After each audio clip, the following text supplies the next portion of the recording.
You ask Tiger to solve. This deals with linear equations with one unknown. The final result is x equals 2. Let's solve it step by step.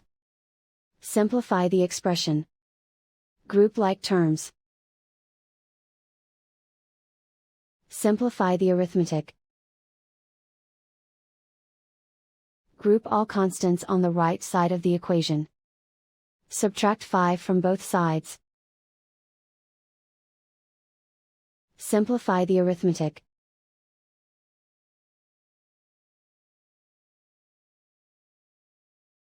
Isolate the x.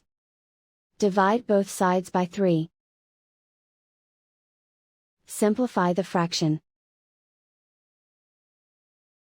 Find the greatest common factor of the numerator and denominator.